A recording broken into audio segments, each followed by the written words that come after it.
17 साल की उम्र पे मैं किराए के मकान में था और 26 साल की उम्र तक मैं मर्सिडीज BMW खरीद चुका था, 6 बिजनेसेस डेवलप कर चुका था। ये मैंने करने के लिए क्या किया, आज मैं वो नहीं बताने वाला, मैं वो बताने वाला हूं कि मैंने क्या करना बंद किया। Hi friends, I am Sneh Desai, life and business coach. Welcome to my channel.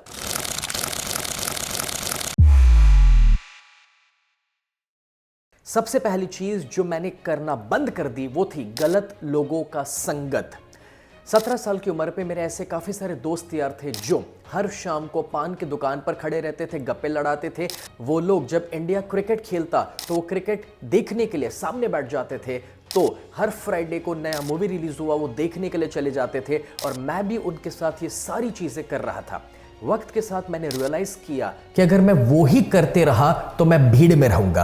अगर मुझे भीड़ से कुछ अलग बनना है तो मुझे कुछ अलग करना भी पड़ेगा।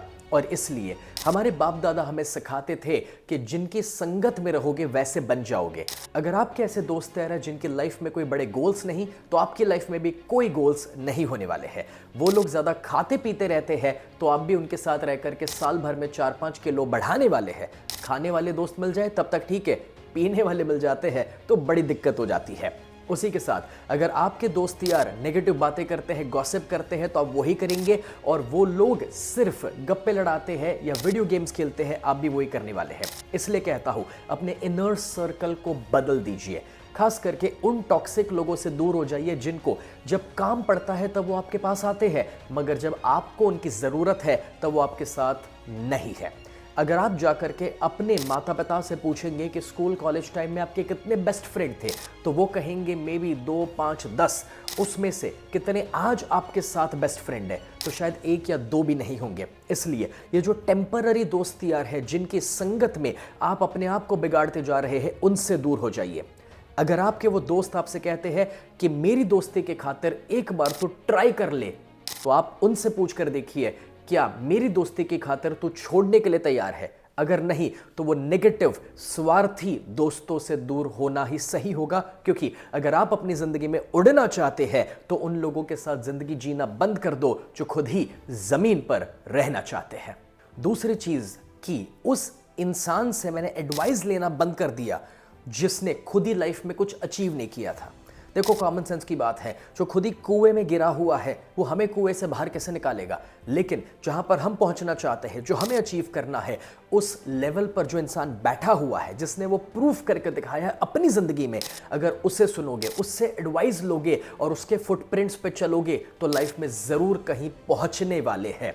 इसका मतलब ये हुआ कि दोस्तों, जो मोहल्ले में क्रिकेट खेल रहा है वो कैसे आपको एडवाइस कर सकता है कि भाई IPL में कैसे पहुंचना। बस एग्जैक्टली वैसे अगर आपका सपना है 100 करोड़ कमाना है, मर्सिडीज खरीदनी है, बंगला बनाना है, तो कॉमन सेंस की बात है उस इंसान से एडवाइस लो कि जिसने वो कर दिखाया है। क्योंकि ज्यादातर लोग जो हमारे आसपास है, 99% लोग जिनको हम सुनते हैं, उसमें वो कभी भी खुद सफल नहीं है। जो आपको एडवाइस कर रहे हैं कि आपको ये पढ़ाई करनी चाहिए, इस फील्ड में जाना चाहिए, बिजनेस में ये रिस्क नहीं लेना चाहिए, पहले उससे पूछो भाई तूने क्या किया है। तीसरा, जब कभी भी हम अपनी जिंदगी में स्ट्रगल करते हैं, चैलेंजेस से गुजरते हैं, तो हमारी लाइफ में जो हो रहा है उसका इल्जाम हम दूसरों पर डालना शुरू कर देते हैं। मैं सिर्फ 15 साल का था जब पहली बार मेरे फादर का बिजनेस बंद हुआ। हमें घर बेच करके किराए के मकान में रहने के लिए जाना पड़ा और हम कर्ज में डूबे।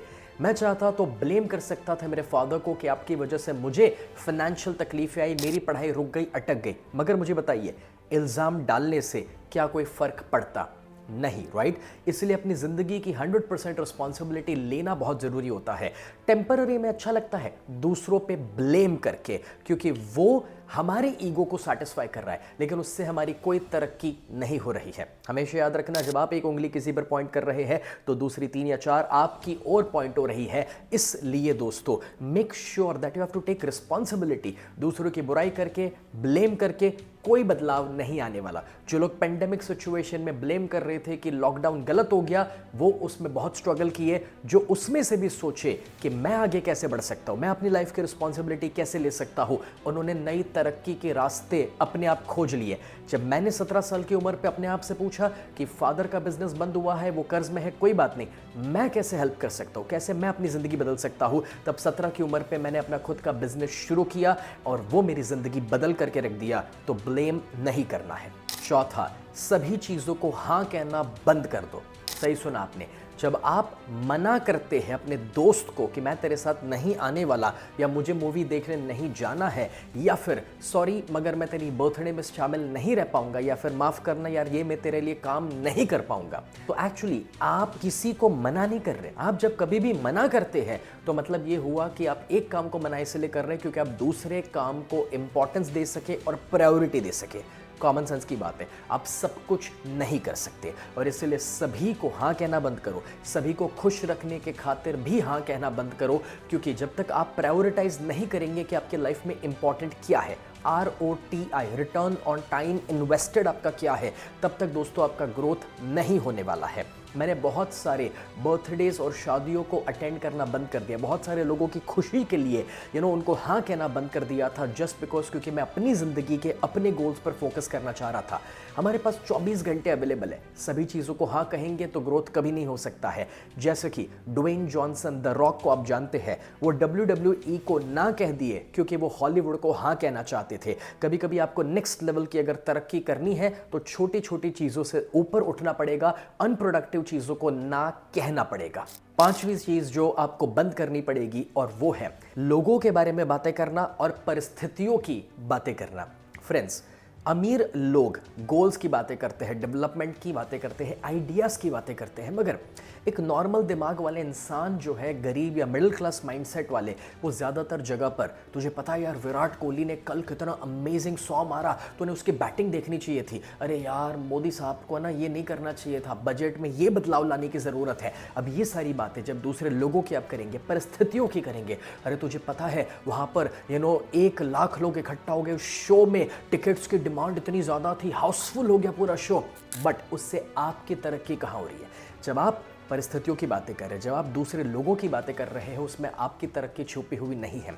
इस बात को 15 साल हो चुके हैं, मैंने न्यूज़ पढ़ना यानी कि न्यूज़पेपर पढ़ना बंद कर दिया, न्यूज़ देखना बंद कर दिया, क्योंकि मुझे मेरी ज़िंदगी में हेडलाइंस क्रिएट करनी है। और इसलिए दोस्तों, दुनिया में क्या हो रहा है, लोगों की ज़िंदगी में क्या हो रहा है, वो पढ़ के कोई मतलब नहीं है। ज़्यादातर न्यूज़ जो 80% नेगेटिव है उसे मैं अवॉइड करता हूँ। मेरा नॉलेज जहाँ से बढ़ता है, मुझे कोई क्रिएटिव आइडियाज़ मिलते हैं, कहीं से मुझे वैल्यू मिल रही है, सिर्फ मैं वो पढ़ना पसंद करता हूँ और उन लोगों के साथ बातें करना पसंद करता हूँ जो गोल्स की, डेवलपमेंट की बातें कर रहे हैं। आप भी ये चेक करो कि आप क्या ज़्यादा बातें कर रहे हैं, क्योंकि बाकी सारी वो बातें जो आपका ग्रोथ नहीं करवा रही है, वो आपका टाइम वेस्ट कर रही है। अगर आपको ये पॉइंट्स वैल्यूएबल लग रहे हैं तो इस वीडियो को नीचे लाइक बटन हिट कर लीजिए, उस फ्रेंड के साथ शेयर कीजिए जिसको ये जानने की ज़रूरत है, जिसकी आप तरक्की चाहते हैं।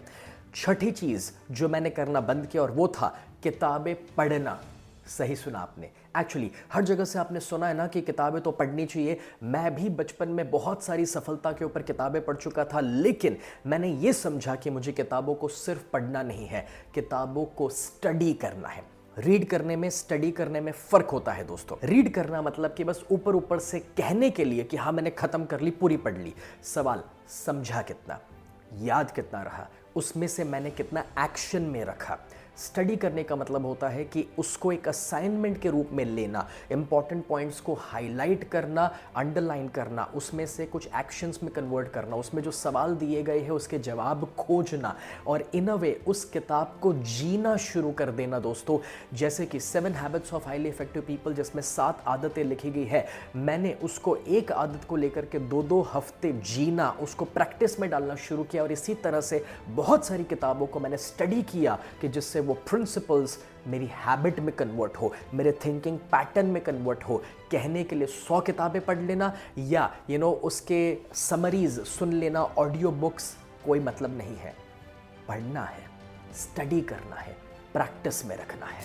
अगले हफ्ते मैं एक स्पेशल वीडियो बना रहा हूं कि वो कौन सी किताबें हैं जिसने मेरी ज़िंदगी को बदला है और मुझे अमीर बनने में हेल्प करी है। वो वीडियो को मैं रिलीज़ करूंगा। मेक श्योर कि आप मेरे चैनल के साथ जुड़े रहे, सब्सक्राइब बटन को हिट कर दीजिए जिससे आप वो किताबों के बारे में जान सके जो आपकी भी ज़िंदगी बदल सकती है, आपको सफल बना सकती है। जो 7वीं चीज़ आपको सीखनी है वो है कि अपने आप की तुलना, कंपैरिजन करना बंद कर दो किसी और के साथ। दोस्तों, जब हम अपने फ्रेंड को देखते हैं कि उसने नई गाड़ी खरीद ली या वो नए कपड़े लेकर के आया तो हमारे अंदर एक फोमो क्रिएट हो जाता है, फियर ऑफ मिसिंग आउट, कि यार मुझे भी कुछ व्हीकल खरीदना पड़ेगा, वो सिंगापुर घूमने गया है तो मैं भी गोवा जाता हूं, या फिर उसने नए कपड़े खरीदे, बर्थडे पार्टी करी तो मुझे भी वो करना है। बट फ्रेंड्स, जब आप दूसरों के साथ अपनी तुलना करोगे तो आप भीड़ में शामिल हो जाओगे। एक सच बात यह है कि आपका फिंगरप्रिंट जितना यूनिक है उतने ही यूनिक आप भी है। आपके जैसे दिखने वाला दुनिया में कोई दूसरा इंसान नहीं है। और अगर ये सच है तो ऊपर वाले ने हम सभी को अलग बनाया है, और जब सबको अलग बनाया है तो फ्रेंड्स क्यों हम किसी और की तरह बनने की भी कोशिश करें और किसी और के साथ अपने आप को कंपेयर भी करें। आप जानते हैं कि जब वीरेंद्र सहवाग पहली बार आए थे तब वो सचिन तेंदुलकर की तरह खेलते थे, उनकी तरह दिखते थे, ऐसा लोग कहते थे। बट फिर वीरू ने अपनी रियल स्टाइल को दिखाया और नतीजा ही आया कि लोगों ने जाना कि नहीं, सचिन टोटली डिफरेंट प्लेयर है और वीरेंद्र सहवाग टोटली डिफरेंट है। उन्होंने अपनी खुद की यूनिक स्टाइल को डेवलप किया। बस एग्जैक्टली वैसे आपकी कंपैरिजन किसी और से नहीं करनी है। आप अभी कितने फिट हैं वो कंपेयर किसी और से मत करो, आप कितने सफल हैं वो किसी और से कंपेयर मत करो, आप कितना जानते हैं वो किसी और से कंपेयर मत करो।